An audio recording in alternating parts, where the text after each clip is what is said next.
Black belt match. Connor Dixon out of Web BJJ in the black and white. Black and red for Pearson.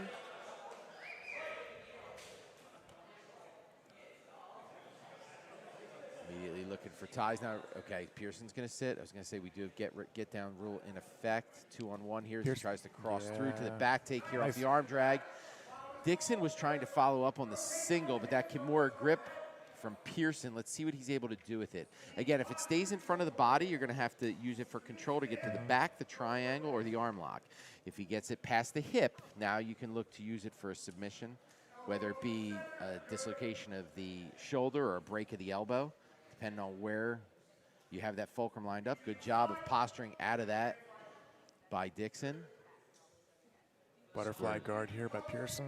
Yeah, keeping those legs extended too, not allowing himself to get crushed in. Now you see trying to move forward inside that guard is Dixon.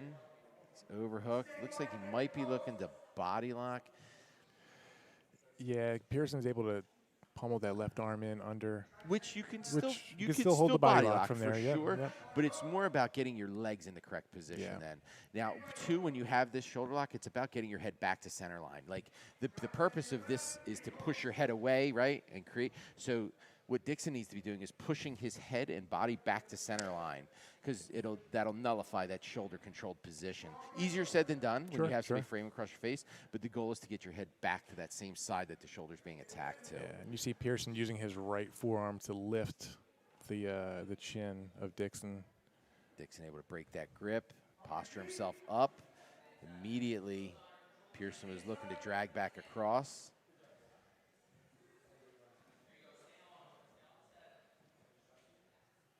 Top position for Dixon.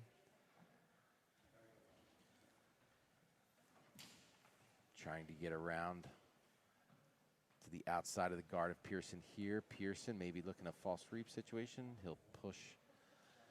Dixon pushes hips back, gets out of the way. Trying to slide through here. Again, keeping that hand to the inside, but it was weaved over top.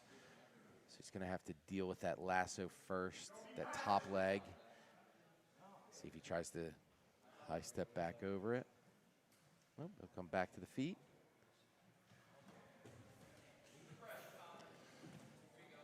Pushes out to turtle here.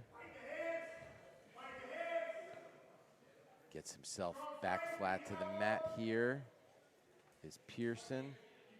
Yeah, we'll restart it in the center. Pull him back off the wall.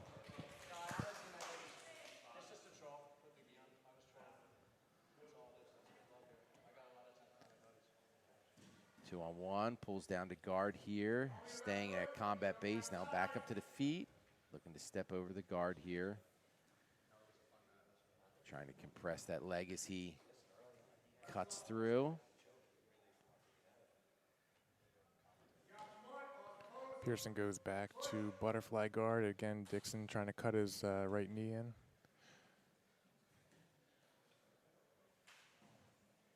Squares back off here, lassos that left leg over top as he 2-on-1s here. Again, Dixon's gonna have to address that top leg. That lasso that keeps going over top. Again, he's able to hook off on the Kimura again. You see Dixon trying to break the grip.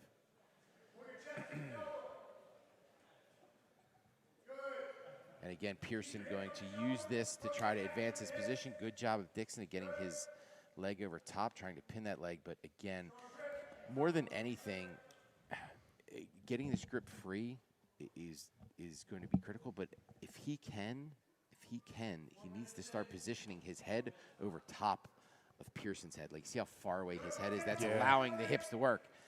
The closer he gets his head over top of his head, you see where this position gets reversed. Just look at where the angle of his head is now. Now you kind of nullify that position. Top half guard, same thing. Drive your head over top of the Kimura. Forces their hips out of position. Force them out. Good defense here from Dixon, because I'll tell you, Pearson was on that and he was being very patient with trying to get to a controlled position.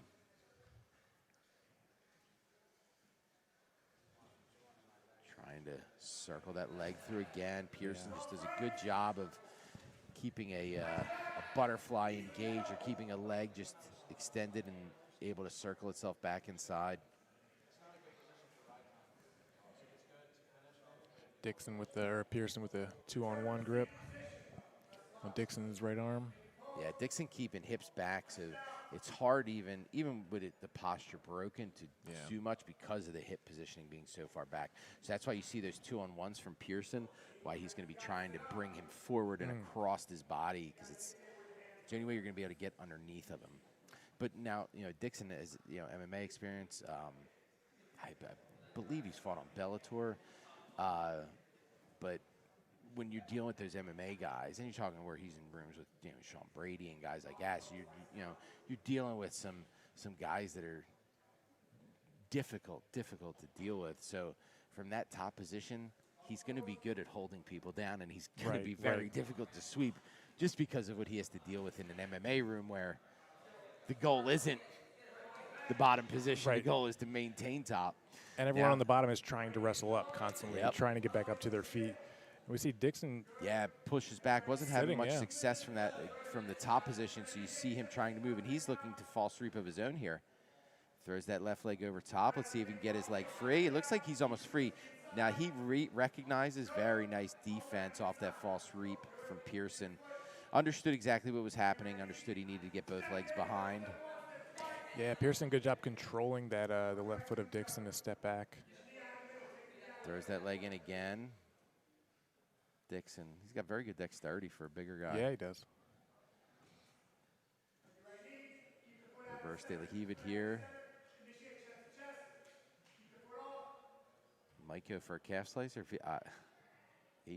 Right? He's got that leg in. If he throws that left leg over top, there it goes. Now he threw it over. Now if he can let's see if he tries to. Oh no, I'm sorry. He's using that to get to that false sweep. Oh man, he gives up on okay. Pearson looking to smash the legs down here. That would have been a slick little entry for that false sweep from Dixon if he would have been able to snag that. Yeah. Pushing them hips forward as Pearson elevates off the butterfly. Pearson, good job, good balance, maintains top position. Turns turtle off the north-south pass attempt from Pearson.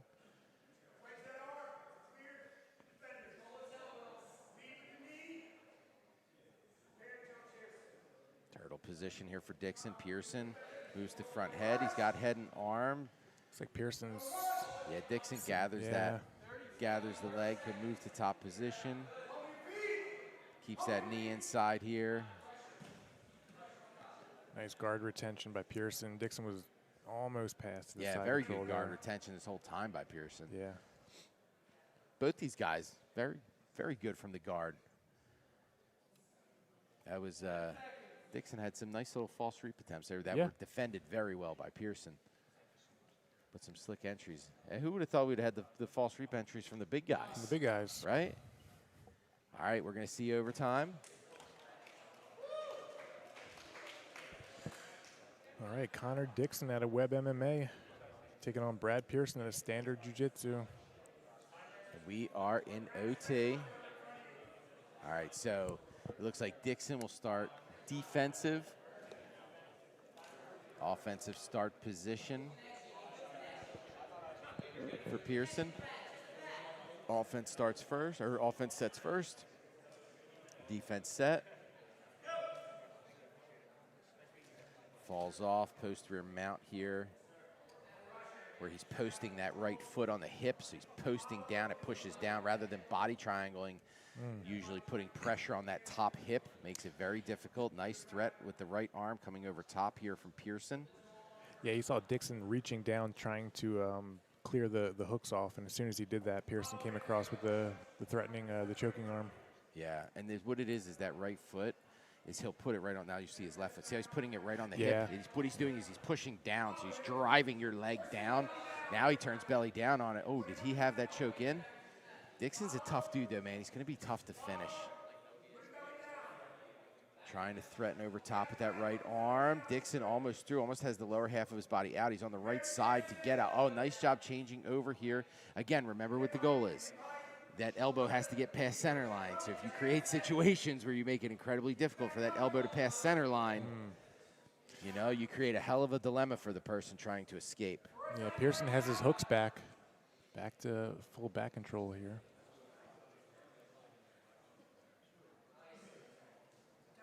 Switches it off to a body triangle.